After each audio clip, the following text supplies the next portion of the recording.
Bonjour YouTube, bienvenue sur ma chaîne. On se retrouve aujourd'hui pour une nouvelle vidéo.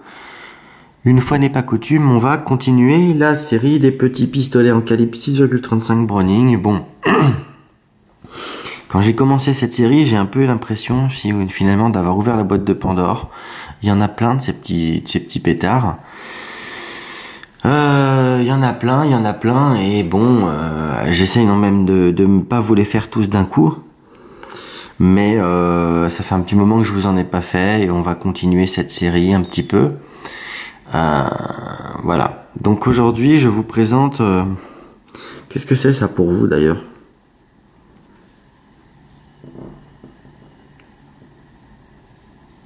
Vous avez envie de me dire que c'est un Browning 1906 en calibre 6,35? Bah, c'est vrai que si vous vous contentez de visu, voire même à la prise en main, j'aurais envie de vous dire oui. Mais non, parce que le Browning 635, on l'a déjà fait. Il est déjà sur la chaîne. Si vous n'en avez jamais vu, je vous invite à en voir. Voilà. Alors aujourd'hui, on se retrouve en fait pour une présentation sur une contrefaçon de Browning 1906. Alors, une contrefaçon légale, hein, légale, cette arme bien sûr est déclarée et elle est dans mon SIA, mais malgré tout c'est une contrefaçon et on va vous expliquer. Donc dans un premier temps, on va vérifier que l'arme est vide très rapidement. On retire le chargeur, on retire la culasse en arrière, on vérifie qu'il n'y a rien dans la chambre, et là il y a un détail qui aurait dû vous sauter aux yeux. On s'assure qu'il n'y a pas de munitions dans la chambre du pistolet, d'accord? Donc là il y a déjà un détail qui aurait dû vous sauter aux yeux, et là bien sûr il n'y a pas de munitions dans l'arme, et là pour les plus grands connaisseurs il y a un deuxième détail qui devrait vous sauter aux yeux. On va y revenir, ne vous inquiétez pas. Je vous laisse le temps de réfléchir. Alors, la remise du chargeur, elle est vraiment galère sur cette merde, entre guillemets, sur cette contrefaçon. Voilà. Donc, ça m'amènera, cette vidéo, à vous expliquer finalement l'histoire des copies ou des contrefaçons. Comment j'appelle contrefaçon? C'est vraiment contrefait. De ces petits pistolets en calibre 6,35. Donc, alors, effectivement, si vous regardez sur le côté, je vais essayer de vous montrer, je ne sais pas si vous arriverez à lire, mais on a marqué ici Fabrique nationale de guerre Herstal, et en dessous, juste en dessous, Browning déposé. Gros Browning, marque déposée. Alors là, vous allez me dire, mon coco, qu'est-ce qui te permet d'affirmer que c'est une contrefaçon? Regarde, c'est comme le port-salut, c'est écrit dessus, c'est marqué Browning. Oui. Mais non, en fait. Mais non, parce qu'en fait, certes, c'est écrit dessus, mais ils ont simplement copié jusqu'au bout. Alors, comment est-ce qu'on peut vérifier qu'il ne s'agit pas d'un Browning 1906? Eh bien, premièrement, vous n'avez pas de sûreté sur le côté. Sur le Browning 1906, malheureusement, j'en ai pas un dans les mains là, mais il y en a un sur la chaîne. Si vous voulez vérifier, il y en a un sur la chaîne, ça peut se vérifier. Sur le Browning 1906, ici sur le côté, il y a une sûreté, ne serait-ce que pour pouvoir mettre l'arme comme ça, bloquer la sûreté et pouvoir ici faire tourner le canon. D'accord? Pour le démontage du Browning 1906. D'accord? Ici, vous n'avez pas de sûreté. D'accord? Autre détail qui nous permet d'affirmer qu'il ne s'agit pas d'un Browning 1906 en calibre 6,35. Cet autre détail, c'est le suivant. Je retire le chargeur, j'arme le pistolet. D'accord? Donc déjà, quand il n'y a pas de chargeur, le Browning 1906, on peut pas armer jusqu'au bout quand il n'y a pas le chargeur, mais surtout, clic. Je le refais. Clic. Sur le Browning 1906, vous avez une sécurité de chargeur. Et sur ce modèle, vous n'avez pas la sécurité de chargeur. Alors certains d'entre vous me diront, ouais, mais ça veut rien dire. Peut-être que tu sais très bien que la sûreté de chargeur, ça a pu se démonter, qu'on a pu la démonter, ouais. Mais non. Pour la simple et bonne raison que, il n'y a pas l'emplacement sur ce pistolet pour la sécurité de chargeur. Quand on démonte le pistolet complètement, on s'aperçoit qu'il n'y a pas de l'emplacement pour la sûreté de chargeur. Voilà. Donc on n'est clairement pas du tout, bien que ce soit écrit dessus, on n'est clairement pas sur un Browning 1906. Mais on est sur une copie de Browning 1906. Et pourquoi j'ai pris en détention, vous allez me dire, mais pourquoi est-ce que tu as pris en détention une telle merde? Si je l'ai pris en détention, c'est qu'il y a une bonne raison. Déjà, on est sur un pistolet qui est... c'est intéressant d'en parler, c'est intéressant de parler de l'histoire de ces contrefaçons, mais malgré tout, on peut le constater ici, regardez, il n'a pas été utilisé. Il a été fort peu utilisé, il a peut-être tiré... un chargeur, ce pétard, avant que je le récupère. Et pour cause, ces pistolets sont pas très solides. Ce sont des pistolets qui majoritairement étaient conçus par les Espagnols. Il y a beaucoup d'Espagnols et de petits artisans belges qui ont fabriqué ces pistolets en contrefaçon. En copie finalement, moi en contrefaçon, faut dire le mot, on dit copie, en réalité quand on les démonte c'est de la pâle copie,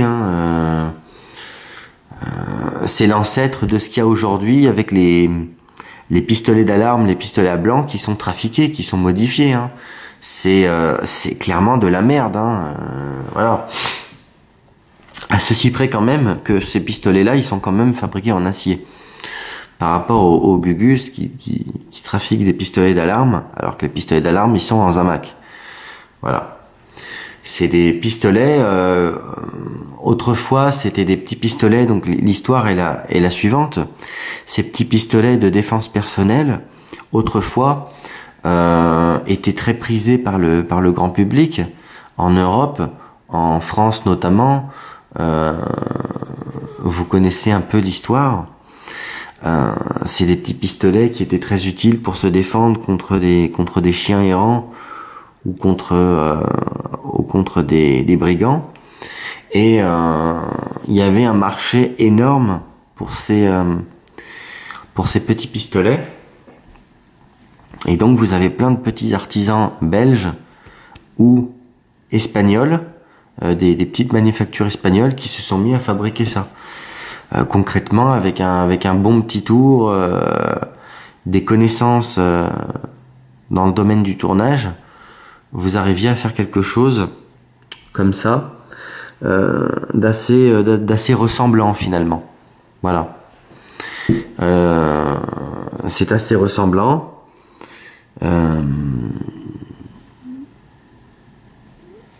On voit même, attends, au niveau des plaquettes, c'est assez ressemblant, ça a la même taille. Et globalement, même si c'est un peu de la merdouille, c'est plutôt bien foutu. C'est plutôt bien foutu. Si vous voulez, je vous présenterai, je pourrais vous faire également ce que j'appellerais une série que j'appellerais les zinzins. Les zinzins, c'est des pistolets avec une histoire particulière, donc qui se sont retrouvés sur le circuit légal, qui se sont retrouvés sur le marché légal, mais des pistolets qui ont des histoires assez commune, assez particulière. Ça m'intéresserait aussi de vous faire ça. Voilà. C'est quelque chose que j'aimerais bien vous faire. Si ça vous intéresse en commentaire, vous me le dites. J'aurai éventuellement la possibilité de vous faire ce genre de choses. Voilà. Au niveau de la détente également, vous pouvez repérer la détente du Browning 1906, elle n'est pas du tout comme ça. Mais pas du tout. Elle a des espèces de petits crochets sur les côtés, de chaque côté, à droite et à gauche. Voilà. La détente du 1910, elle est pas du tout lisse comme celle-ci. Voilà. Alors ça, c'est des petits pistolets. Concrètement, si vous avez tiré 200 cartouches avec, c'est le bout du monde. Hein. C'est des pistolets qui sont majoritairement conçus avec de l'acier de fer à cheval, d'accord, avec des aciers de piètre qualité. Et on va dire que c'est l'équivalent d'une bombe lacrymogène aujourd'hui, quoi. On est vraiment sur ce genre de matériel. On est vraiment sur du consommable. Là, on est vraiment sur du jetable. Vraiment. On est vraiment sur du machin qui était vendu à pas cher pour être utilisé dans un cas de défense. Et puis après, au bout de, je sais pas, 150, 200 coups, les pistolets, ils rendaient l'âme. Il faut bien comprendre que d'utiliser son pistolet en tirant à 150 ou 200 reprises pour de la défense, ça n'arrivait jamais. Donc les gens, en fait, ils avaient une merde. Simplement, ils s'en rendaient pas compte qu'ils avaient une merde parce que ils achetaient ça et puis ils le laissaient bien gentiment au fond du tiroir. Et ça, c'est des petits pistolets qu'on retrouve très facilement puisque c'était ce qu'on appelle des armes de grenier. Souvent, les héritiers, ce qu'ils ont pu faire, c'est qu'ils ont pu téléphoner à un armurier en catastrophe pour se dessaisir de ces armes. Ce pistolet-là, en l'occurrence, il a été récupéré lors de la récupération des armes en 2022. D'accord ? Bref, je vais pas en dire ce que j'en pense. Lors de la récupération des armes en 2022, ce pistolet a été récupéré comme ça. D'accord ? C'était un particulier qui avait ça dans son grenier, qui a ramené ça à l'armurerie en catastrophe. Il pensait détenir sans doute la bombe atomique. Hein. Et ce truc, on va dire, est en relativement bon état. Moi, j'ai compris tout de suite ce que c'était lorsque je l'ai vu. Et je me suis dit, ça vaut quand même le coup que je vous en parle. Ça vaut le coup que je vous présente. C'est des choses qu'on ne présente pas du tout sur YouTube. C'est des choses qu'on voit peu. Déjà parce qu'il faut vraiment être intéressé par les armes anciennes. Et puis parce que c'est pas pour les gun-tubbers qui sont également commerçants, c'est pas très ce genre de merdouille, c'est pas très vendeur. Voilà. Donc finalement personne ne vous les présente et moi malgré tout je trouve quand même que ça a un intérêt de vous parler de ça et de vous y présenter. Ça a un intérêt parce que ce genre de saloperie entre guillemets a été conçu en grande quantité, hein, mine de rien, et c'est des choses que vous pouvez voir passer. Donc, si vous voyez quelque chose qui ressemble à ça, c'est pas parce que c'est marqué Browning, FN, machin, tatitata dessus. Au niveau de l'expertise d'une arme, il faut bien faire attention. C'est comme ça qu'on différencie les contrefaçons. Voilà. Mais ça, c'est quelque chose qui s'est toujours fait. Aujourd'hui, par exemple, sur le marché, vous avez, notamment en Turquie, vous avez des copies de Glock, qui certaines peuvent être bien faites, c'est pas forcément le problème, mais voilà, ça se fait encore, encore aujourd'hui, c'est des choses qui se font, quoi.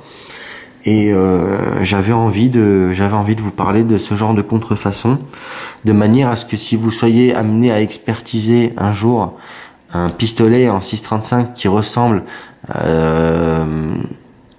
a priori à un Browning 1906, que vous puissiez avoir les clés en main pour pouvoir faire une bonne expertise et pouvoir voir que c'est un faux en fait. Parce que là, pour quelqu'un qui connaît pas vraiment, d'ailleurs sur mon SIA, pour vous donner un exemple, sur mon SIA, ce pistolet, il est enregistré comme sous la référence, sous le code RGA du Browning 1906. Et en même temps, l'armurier, il a pas le choix. L'armurier, il a pas le choix. Pourquoi? Parce que ça, c'est marqué FN Herstal, machin, Fabrique nationale de guerre Herstal, machin. L'armurier, il peut pas non plus interpréter n'importe quoi. Voilà, il l'a mis en 1906 parce que ça ressemble à 1906 et que c'est bien copié. Mais en réalité, il aurait fallu rechercher le vrai fabricant de ce pistolet. Et la vérité, c'est que le vrai fabricant de ce pistolet, il est complètement inconnu. On ne sait absolument pas d'où ça vient. Et retrouver le réel fabricant de ce pistolet, c'est mission impossible. Et c'est très bien foutu parce que là, on a le numéro de série quand même qui est inscrit. On a quand même un numéro de série inscrit. C'est pour ça que je plébiscite personnellement, je pense, à une fabrique espagnole. Parce que les petits artisans belges qui faisaient ça dans leur cave, ils s'emmerdaient pas à mettre un numéro de série. Là-dessus, vous avez quand même un numéro de série, ce qui, moi, me donne l'indication qu'il s'agit d'une production espagnole. Mais c'est tout ce qu'on a finalement. C'est tout ce qu'on a comme indication. Voilà. Donc, je tenais absolument à vous présenter ce truc. Si vous aimez les armes anciennes, si vous voulez un petit pistolet comme ça à pas cher, c'est vrai que ça pour le coup ça se vend vraiment pas cher. Voilà, oui, pourquoi pas. C'est intéressant éventuellement. Bon, moi je vous inciterai pas forcément à acheter ce genre de pistolet, à moins d'être vraiment un mordu et un passionné, mais sinon on est bien d'accord que pour du tir sportif ça n'a pas spécialement d'intérêt. Et pour la collection, ça a un intérêt somme toute assez limité. Moi, je l'ai pris entre autres pour vous le présenter parce que j'ai trouvé que c'était très intéressant quand j'ai vu de quoi il s'agissait, que j'ai compris de quoi il s'agissait. Je me suis dit que c'était intéressant, mais bon, ça s'arrête là. Et d'ailleurs, je vais m'en débarrasser aussitôt. Voilà. Mais malgré tout, je voulais vous présenter notamment pour les personnes également qui sont amenées à faire des expertises, et vraiment expertiser une arme. Voilà, j'ai trouvé que c'était intéressant. Bon, je vais pas vous ennuyer plus longtemps avec ça, d'accord? Je pense que j'en ai bien assez dit. J'espère que cette vidéo vous aura, à défaut de vous avoir plu, vous aura instruite. Et quant à nous, on se dit bien à la prochaine pour une nouvelle vidéo et pour quelque chose d'un petit peu plus sérieux. Comme d'habitude, je vous souhaite une bonne semaine et selon la formule consacrée, bon tir.